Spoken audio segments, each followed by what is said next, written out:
Your organization is doing critical work in your community to prevent and counter radicalization, violent extremism, and terrorism. You are dedicated to doing this work every day because you know it can have a positive impact. You also know that you have been successful and you see important effects on your community of your work. But you are constantly being asked, how do you know it's working? You struggle to prove your program has any effect at all in reducing violent extremism. It is almost impossible to prove that something did not happen. To help with this problem, Hidayah developed a framework for community-based groups to monitor, measure, and evaluate their CVE programs and projects.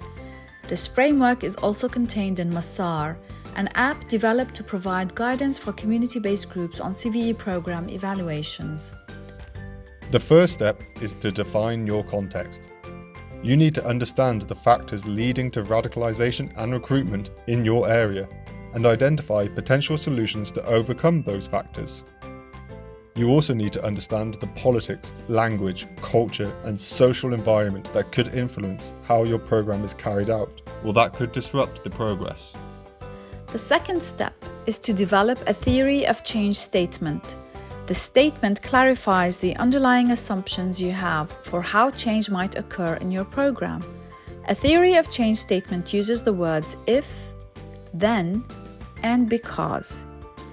Most actions in your life have an underlying theory of change. For example, most of us continue to go to work every day, even when it is tiring. There is a theory of change behind this action. If I continue to go to work every day, then my family will be happy, because I will be able to support them with regular income. Writing down this basic logic for your CVE program will state your assumptions and motivations for carrying out that program. The next step is to use that theory of change statement to define the goals and objectives of your program. These goals should be specific, measurable, achievable, realistic, and bound to a particular timeline. Your goals should state what changes you want to see as a result of your CVE program. After you have set your goals and objectives, you will then need to determine how you are going to measure the change you want to see. These are called indicators. Quantitative indicators are numbers, ratios, or percentages that represent a certain type of change and are comparable. Qualitative indicators measure change through judgments, ideas, or perceptions. The next step is to determine how to collect data on your indicators. This can be done through tools such as surveys or questionnaires, interviews, focus groups, or other more advanced research methods. You then need to evaluate the resources you have available for monitoring, measurement, and evaluation. When will you be collecting the data? Do you have enough staff to carry out the data collection and evaluation? Do they have the right training? Do you have the appropriate materials to collect the data?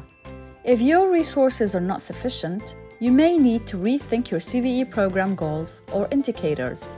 Finally, after collecting the data and monitoring your progress throughout, you need to evaluate your results. Compare the data from the baseline to the final results. Was there progress on your stated goal? Did you see the change you wanted to see? Why or why not? A good evaluation should not only present the results, but also explain how those results relate back to the theory of change statement.